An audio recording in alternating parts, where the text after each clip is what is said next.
Coming up on today's Chiefs Report, my name is Harrison Graham. I want to dive into Brett Veach a little bit and give him his flowers because he was ahead of the curve on a big move, and we'll dive into that. Also, could Skyy Moore get traded before week 1 of the NFL season? We'll explore that as well. And could Kansas City bring in Patrick Peterson as a veteran corner option? Give them some depth at that position. We'll get into all three of these storylines here on the program. But before we do, subscribe to the channel. We got daily Chiefs videos for 100% free. All you got to do is hit that subscribe button, turn on notifications. That way you never miss a video. All right, let's talk Brett Veach a little bit. We got to give this guy a lot of credit. I mean, not that we don't do that already. I think he's widely renowned as one of, if not the best GM in the National Football League. But in an offseason where the wide receiver market has absolutely exploded, Kansas City continues to kind of run the sport, and they've done it without a top wide receiver for 2 years now. I mean, you look at what's happened this offseason. Obviously, Justin Jefferson, he just resets the market for all non-quarterbacks. Highest contract in history among non-quarterbacks, $35 per year, gets $140 on a 4-year deal. Amon-Ra St. Brown gets a 4-year, $120 million contract from Detroit, which is good for $30 million per year, a.k.a. the same as Tyreek Hill, by the way. He got $30 million per year. That's kind of where I'm going with this. A.J. Brown gets $32 million per year. Jaylen Waddle gets over $28 million per year. He's not even a number one on his own team. That's Tyreek Hill, Devontae Smith, Nico Collins, Michael Pittman Jr., Mike Evans, all getting over $20 million per year this offseason, whereas the Chiefs' highest paid receiver right now, I don't even know who it is. Is it Kadarius Toney? I mean, they don't have any big money invested in the wide receiver position at this point in time. And I think Brett Veach, at the time of trading away Tyreek Hill, that was a controversial move. I mean, you're talking about a generational talent in his prime who's helped you win a Super Bowl and helped your quarterback become the guy he is, at least we thought, and I think to an extent did early on in his career, and you trade him because you don't want to pay him top dollar. You don't want to reset the wide receiver market.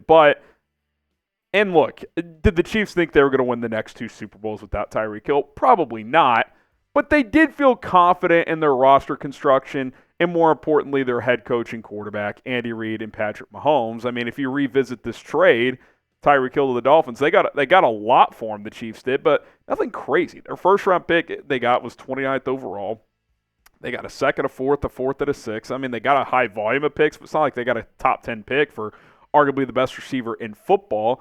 And look, what the Chiefs have at receiver now isn't special. Rashee Rice, if he can get his act cleaned up off the field, solid player. I don't think he's generational. Marquise Brown, good player, not generational.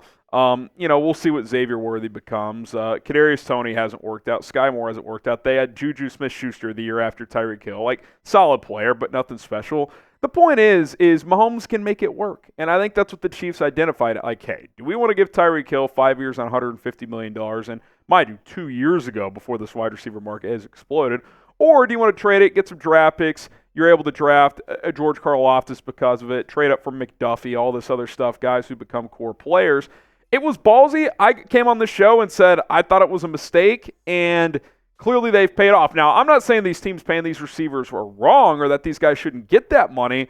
I'm just saying when you have a guy like Mahomes, you could afford to do things like this. That's a lesson I've learned here. I think everybody is jumping off the Bills and Josh Allen, who's not to Mahomes' level, and they haven't won to the level just because they've traded Stephon Diggs and they've lost all these key guys. I still think the Bills are going to be pretty good because Josh Allen is there.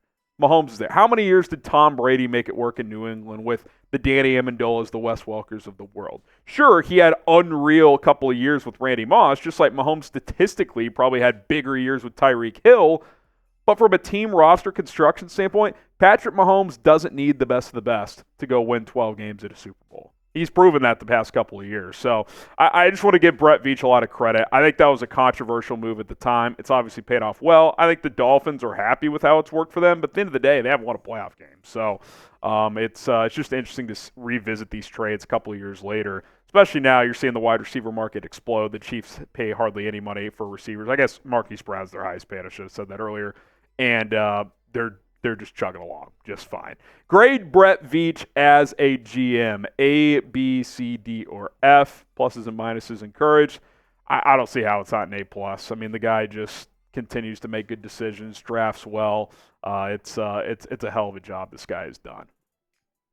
Okay, let's go to this portion of the show, sticking with the receiver theme. Skyy Moore, Bleacher Report naming him as a potential Chiefs trade candidate. And my initial thought is, I mean, would you get anything for him? He reportedly did not have a great week at OTAs last week. That's not a great sign for a receiver entering year 3 who has really struggled to find any form of consistency whatsoever. He's had untimely drops, hasn't been able to get open consistently. I mean, through 30 games of his career, doesn't even have 500 yards receiving. And this is one I missed on. I mean, and I think the Chiefs obviously did too, but I think a lot of teams like Skyy Moore coming out of Western Michigan, and it just has not worked for whatever reason. Like, it's almost like his rookie year when he was struggling to catch punts. Remember, he muffed a couple. It just seemed like that killed his confidence, and that has carried over for 2 years in all aspects of his job. Like, he doesn't even return punts anymore, but he just has not been a major contributor at receiver. I said last week, I think one of him or Kadarius Toney is probably not on this team. I mean, would you get a 6th for Skyy Moore? I mean, maybe a team throws you something like that. He's got 2 years left on his rookie deal. There's some talent in there, obviously, but it just has not translated. And I'm surprised because he's the type of receiver that the Chiefs have had a lot of success with. Smaller guy, quick, in theory should be someone who gets open quite a bit, and clearly that has just not been the case for Skyy Moore in Kansas City. What do you guys think? Do you think Skyy Moore's on this team come week 1? Type Y for yes, type in for no. I mean, I don't know. I don't think he's a lock to make the roster. Again, I think one of him or Kadarius Toney is probably out of here, and, you know, fair or not, Toney's got more talent than Skyy Moore, so they might give him another chance. The Rashee Rice potential suspension plays a role in this as well because that'll free up a roster spot to start the year. But, yeah, I don't know. I think it's 50-50 right now for Skyy Moore. Let's go to free agency. Signing Patrick Peterson. Again, Bleacher Report suggesting this is a potential depth piece for Kansas City. I'll read what they say and then react. Kristofer Knox saying that Patrick Peterson would also make plenty of sense for the Chiefs, who traded L'Jarius Sneed this offseason. Kansas City has a couple of talented young corners in Jaylen Watson and Trent McDuffie. And you can't forget Joshua Williams, who is often ignored despite major strides in 2023. A championship-caliber defense can never have too much cornerback depth. And if Peterson is looking to finish his career with a ring, there isn't a more attractive team for him than the Chiefs. Now, I definitely agree with that last part. 2-time defending champs, come on board, be kind of a mentor and chase a ring. But overall, I kind of disagree with the premise because I don't see an avenue where Patrick Peterson starts for this football team. The raw numbers the last few years look pretty decent, right? 11 breakups, 2 picks last year. Second half of the year, though, really fell off a cliff. He's still been a guy that's been able to get hands on footballs, but his coverage, like advanced coverage stats, just have not been there. And I look at the Chiefs, where's he going to play? Like, Jaylen Watson has basically been a starter for 2 years. We know Trent McDuffie's your best corner. He's probably going to play more outside this year, it sounds like. Josh Williams has started quite a bit this year. He's the last couple of years. He's a young guy. Like, unless Watson or Williams takes a big step back, and I do think a notable step back, Peterson's what? Your CB4 at best? And you need your depth corners to play special teams. Is 33-year-old Patrick Peterson going to strap up on special teams? I doubt it. So, look, I actually don't think it's an ideal fit.